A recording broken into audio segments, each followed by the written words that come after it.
Hello, freak bitches. I just fucked up the audio again. But I'm going again. The JY Effect, Episode 2, Clippers Pacers. I literally just recorded this game and messed up the audio again because I have no idea what I'm doing still.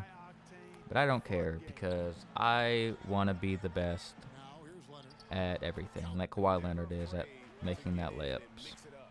So yeah, I'm going to try again. And you know what?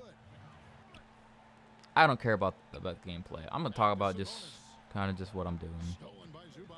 Because I don't care about the gameplay because all I care about is myself. Like Kawhi Leonard does. 6 points, he got all the points. I'm just kidding, I'm talking about the gameplay. So entering this game, the Pacers are the 8th seed currently. And they are 12-14 with 3 games left, counting this game. After this will be 2 games left, obviously, because that'll be 27 games. And there's 29 games in this season. If you want to watch the first game, there's the explainer video. Check it out. I just recorded it before this, which is the Thunder and Celtics. No spoilers in the comment section. I don't want to see it. And the Clippers are the 2 seed. They are 21-5. They are tied with the Lakers, or a game behind the Lakers, or half game behind the Lakers for the 1 seed. Still competing for that kind of 1 seed, supremacy. And the Rockets are a half game behind them, or a game behind them. I don't remember because this was recorded about over a year and a half ago and edited about a year ago. So that's how it is. John Bain shit. Also, the Pacers lose this. They will fall to the 9th seed as the Heat at the tiebreaker. And with 2 games left, and you're the 9th seed, it's kind of hard to make the playoffs. But we'll kind of see if they can make it. They've been on a losing streak at least recently. They were the 4 or 5 seed, about near the All-Star break. Zubac on the block. They were like the 4 seed, the Pacers, and had a collapse, which they are still in. They've been losing a lot of games recently. Patrick Beverley, I love seeing the man shoot threes, even though he's not a shooter. I don't know why. Just so get pleasure from seeing him make threes. Not that kind of pleasure though. Oladipo, the slammer jammer.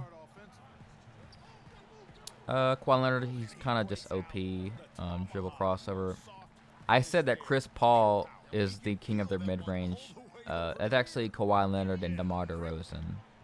So my apologies to those 2 gentlemen right there because I forgot about them. Currently playing because of all time that would be Dirk and Kobe and MJ and Bill Walton probably. I'm just kidding, but I don't think Bill Walton could shoot mid-range shots. Ooh, Rick Barry, shout out in the little. I don't know what I just thought about this, but like that kind of underhand grainy free throw. Yeah, that's a random sidebar right there. Kawhi Leonard to the rim. To the rim! Look at the speed of Leonard. I don't know. Random sidebar because I have ADHD. If you remember this playoff series, you're a true NBA fan. When the Spurs, so remember when Dame Lillard hit that game winner against the Rockets in 2014? They won a playoff series for the first time in 14 years. Who do they play after that? Don't look at the comment section because they're gonna tell you who won. Even though there'll be no comments for about like 5 years because no one will know who I am until like 5 years from now. It was the Spurs, and I'm pretty sure it was a sweep. They swept them. They won in 5, but it's the most forgettable playoff series in like NBA history. One of them, not NBA history, but it's definitely one of the most forgettable and like least entertaining. But the one thing from that playoff series was when Kawhi stole a ball, and then Kevin Harlan, Marv Albert, one of those 2 guys said, "Look at the speed of Leonard," because he's dribbled between 2 Blazers and just went for the dunk. So yeah, that's my little story of the day. Ooh, another story of the day. I've been recording this mixtape, album, whatever you want to call it. Sabonis, big boy in the paint. Pause, kinda. I'm recording this song, which isn't named yet. They'll probably call it No Response. You'll hear this whenever you know about me and you're a fan. Like, yo, I remember that song. It's a good song. Ooh, Jamal Green, nice block. And the hook goes, every day I'm in the studio, in the studio, in the studio, yeah. And just repeated it 4 times. I'm having trouble record that. I recorded the whole, all the verses yesterday and some of the day before. And I was recording the hook because I woke up like at 12 o'clock a.m. I took like a little nap because I just was tired for some reason. And I was like, you know, I'm struggling like recording this hook, but I want to like do something because I haven't done anything all day for the most part, like productive wise. I mean, I had school, but kind of just, you know, sat there and was like, wow, I'm online again. This is so depressing. I want to be in person in class, but you know, COVID prevents me from having fun sometimes, and that's just, you know, sometimes I just think and wonder. Anyways, what was I talking about? Oh yeah, Paul George, like the smoothest handle in like the NBA, other than Kyrie maybe and Harden. And as far as taller players, I don't want to say bigger guys again because I'd have to pause. What is Zubac doing on the out pass? Miles Turner, nice little mid-range shot. But yeah, so Paul George I don't know, he's just very smooth. I like how he like dribbles the ball and everything like that. While Leonard getting to the rim as usual, you can't really prevent him from getting to the rim because he just gonna shoulder you, put that shoulder into you. Got, you know, Lou Williams. I wish he was a better 2K player. I don't know how many people who watch this are gonna like know much about the NBA back in the 2K teens and 2K20, but why is Lou Williams always a bad 2K player? Like, seriously? You'd think he'd be a pretty good player, but he's always is bad in 2K. I don't know, just random thoughts that I have, being that I am ADHD. Not diagnosed, I'm self-diagnosed, which is the more important diagnose. Because doctors, they're actually, I'm just kidding. I'm just saying stupid shit because trying to entertain people. And I've never been entertaining as a commentator. I've never been in this position before. So, you're hearing me for like the first time kind of be in an outer element. Usually I entertain people with music and my novel kind of, you're not hearing me like live. Obviously I'm like, in person you may know me and I'm like, oh, that guy's, he's kind of funny, he's got some jokes, he's got decent wit, I would say, but can he commentate gameplay? Probably not. Like, fuck is he doing? This is what I'm doing, the JY effect, motherfucker. JY effect. If you don't know why this channel is called the JY effect, well, I wrote a novel. Well, I'm writing a novel. It's nearly done. And the main character is called JY, and he has effect on the novel. And translate that to myself, James Jurgen JY was almost my rap name. It is his rap name, though. I'm not going to steal his rap name, even though I created him. And my version of JY effect is my influence on YouTube and the internet. Welcome to the internet. Shout out Bo Burnham. If that makes sense. Paul George and one get off me. Lamb, you're too weak. Get in the gym. Pacers down 20. Nice 3, bro. Holiday. Wow, nice job. I don't want to be disrespectful right now, but this is me unfiltered.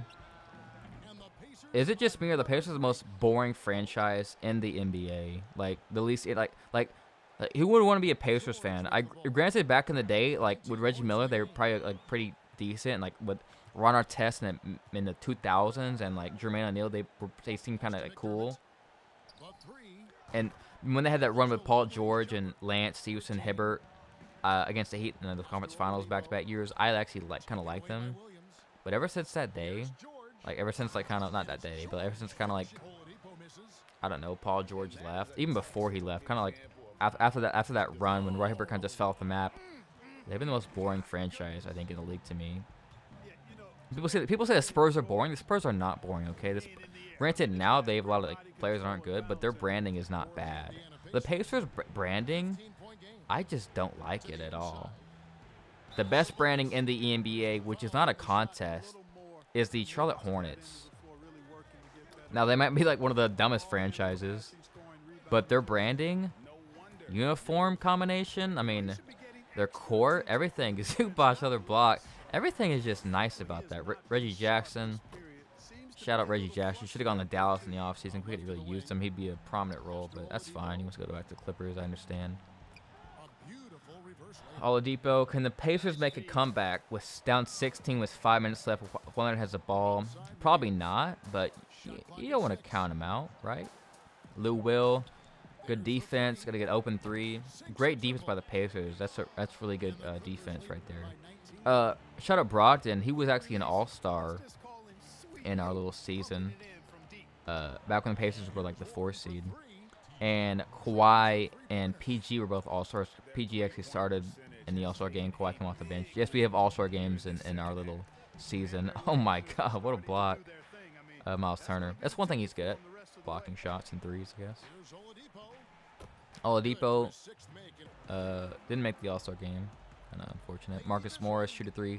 Oh, yeah, but PG was actually playing better than Kawhi at the time, and he made it. Yeah, we like all-star game. We like 12-minute quarters, which is...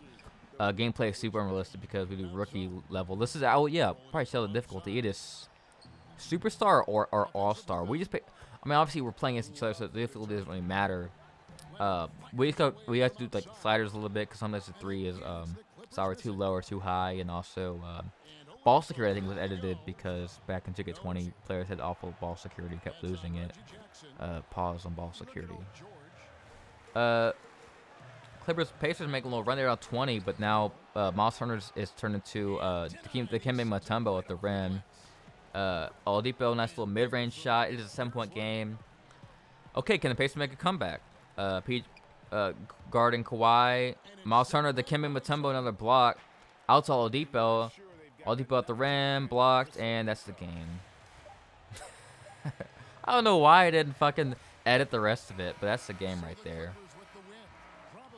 I hope this audio stays because I don't want to redo this again. Clippers win. They're now the 2 seed still. Pacers fall to the 9 seed. That is unfortunate for them. Look at those stats. 52% from 3 for the Clippers. When you shoot like that, it's hard to lose. Oh, let's check out those box scores, bro. Kawhi 32, PG 25. Good shooting on both. Reggie Jackson, I afraid he was pretty good. Pat Bev had that 1-3. That's it. Gortat had a point. That's more than Harrell. Got some DNPs in there. And there you go. Goga, Batatse, Jeremy Lamb, Turner. How many blocks? 6 blocks? That's a lot. And Sabonis 20 points. Oladipo. Brogdon, the also had 12 points. Come on, bro. There are the standings. So they're a half game behind the Lakers after now. Okay. Thunder, that 7th seed. We saw them in the last episode. You'll see more of the teams, so you can only do like 2 teams at a time, obviously, and everything. But, yeah. On to the next one, the JY Effect episode 2. What a successful video. I should probably stop talking now, so I'll see you next time.